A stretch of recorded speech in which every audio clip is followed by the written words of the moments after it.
呼吸の話なのにね、なかなか呼吸のところまで行きませんでしたね。で、いよいよ、呼吸ので、の仕方を申し上げますので、これもこうしなければいけないということではありません。私が瞑想とか禅とか長い長い長い年月の間ずっとやってましたね。当然ですけど、私は山で修行しましたのでね、修行する時にいつも自分の呼吸を意識していましたね。これとの正解なんですね。とても大事なことです。で、一般的に皆さんこうね、座禅とかヨガ、私あんまりヨガやったことないんですけども、あんまりって熱心な人間だから、あるヨガではですね、かなり一生懸命ヨガやったんですよ。ただ自分ではヨガやったというはっきりしたあれがないのでね、あんまり前面には出さない。禅は長いことやりましたので、はい。で、瞑想は江戸和ケーシ屋さんですから、しょっちゅう皆さんと一緒に瞑想をやってます。そしてある意味で奇跡をいっぱい体験してますね。その呼吸法のコツがあるんですよ。こんな感じなんですけどね。これベルはお寺さんなんか行くと分かるんですけど、口で合図するんじゃなくて太鼓とかね、拍子木とかそれからベル鐘でね合図するんですね。要するに無言の行というのをやる一つのやり方がある。でそれでこうベル合図にはベル使ってるんですけどね。さてベルの話じゃなくて、私はこういう具合に呼吸してるんです。今もペラペラのペラペラペラペラとこうお話ししてますね。それでこうなんていうのかな、元気でいられるというので、一つの呼吸のコツがあるんです。それから私は怒りんぼだから、これも何回も言ってますね。アンダーシャツ持ってない、真冬でも1枚しか着てない。それから禅とか修行に行きますとちょっとこうねなんていうんですかね、修行の着るのを一つしか着ない、一重ですよね。それで真冬のこの吹雪の中で呼吸をして座っていると、こういうことですね。そういう時に私は体ちっちゃくてね、しかも40キロないんですからね、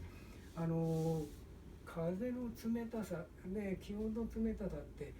ものすごいこう影響を受けるんです。ただ私はある一つの呼吸をしているので、その寒い風に耐えてもう元気で生きてると、こういうことですね。でその呼吸だけでいきますとね、こういう呼吸をしてるんですよ。例えば吸い始めた時にね、意識の命、意識全世界中の人たちの心身と一緒に呼吸するんだけど、世界中の人たちと一緒にね呼吸し始める。鼻から吸っても口から吸ってもいい。でも鼻から普通は吸いますんでね、こう吸い始める。それからだんだんだんだんこう吸いながら喋るわけにいかないで、あれしないんだけど、静かに静かに吸い始めて、吸ってるんだけど吸ってない状態から吸ってる状態に来て、大いに吸って、今度は吸い切るんですけれどね、吸っ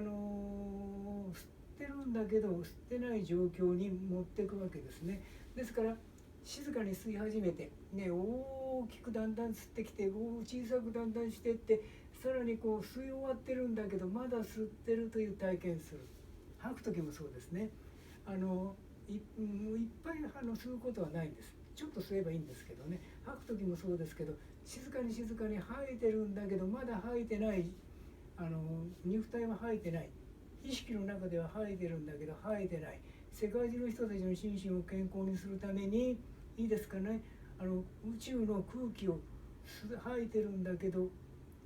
まだ吐いてない状態を体験して、だんだんだんだんスーッと吐いていって、大きく吐いてだんだん小さく小さくしていって、吐いてはいないんだけどまだ吐いてるという状況を体験するんです。両方ともね、まだ吐いてるんだけど吸ってるんだけど吸ってない状況を感じるというのが私の言葉で言うどんな感じかななんです。吐いてる、吐いてないんです。でも吐いてるってどんな感じかな、吸ってるってどんな感じかな、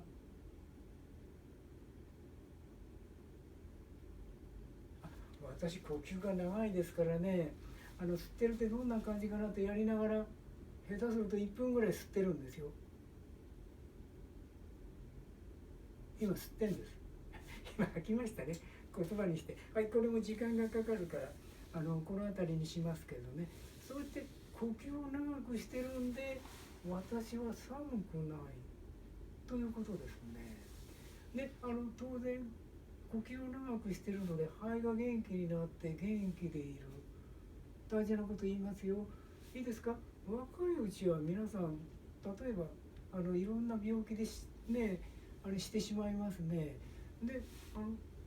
年を取るとほとんどの方が肺の元気がなくなってついに肺の呼吸ができなくなるとこうでなくなるんですよ。要するに肺の症状で、肺の具合の悪さでなくなるんですね。ですから私は呼吸が長いですからね、なかなかなくなれないかな。